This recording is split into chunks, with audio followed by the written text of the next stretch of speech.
నమస్తే welcome to Yoyo TV. Telugu రాష్ట్రాల్లో ప్రస్తుతం అత్యంత సీనియర్ నాయకుడు ఎవరంటే కంచర్ల కేశవరావు. అయితే అత్యంత సుదీర్ఘ అనుభవం కలిగిన ఆయన చేసే వ్యాఖ్యలు, తీసుకునే నిర్ణయాలు అత్యంత ఆశ్చర్యకరంగా ఉంటాయి. సాధారణ నేపథ్యం నుంచి మొదలై కాంగ్రెస్ పార్టీలో కీలక పదవులు అనుభవించే స్థాయికి ఎదిగారు. వైఎస్ రాజశేఖర రెడ్డి లాంటి నాయకుడు ఉమ్మడి ఏపీ సీఎంగా ఉండగా కేకేపీసీసీ అధ్యక్షుడు కావడం గమనార్హం.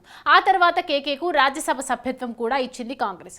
ఆ పార్టీ అత్యున్నత నిర్ణాయక మండలి అయిన వర్కింగ్ కమిటీలోనూ చోటు కల్పించింది. తెలంగాణ వాదాన్ని బలంగానూ వినిపించారు. కానీ 2013లో తెలంగాణ ఏర్పాటులో ఆలస్యాన్ని నిరసిస్తూ బీఆర్ఎస్లో చేరారు. బీఆర్ఎస్ తెలంగాణ అధికారంలో ఉండగా కేకేను రాజ్యసభ సభ్యత్వంతో గౌరవించింది. కుమార్తె గద్వాల్ విజయలక్ష్మిని జీహెచ్ఎంసీకి 2 సార్లు మేయర్ను చేసింది. బీఆర్ఎస్లో అన్ని ప్రయోజనాలు పొందిన కేకే ఇటీవల ఆ పార్టీని వీడి కాంగ్రెస్లో చేరారు. 85 ఏళ్ల వయసులో ఆయన తీసుకున్న నిర్ణయం అందరినీ ఆశ్చర్యపరిచింది.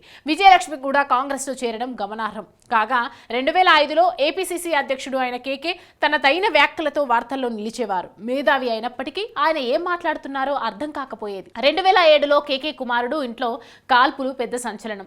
ఓ దశలో తాను కేశవరెడ్డి కానందునే ముఖ్యమంత్రి కాలేకపోయానని వ్యాఖ్యానించారు. కాగా బీఆర్ఎస్ లో ఉండగాను కేకే కుటుంబం భూముల విషయం వివాదాస్పదమైంది. 2013 నుంచి బీఆర్ఎస్ లో కొనసాగిన కేశవరావు ఈ ఏడాది జూలైలో కాంగ్రెస్ లో చేరారు.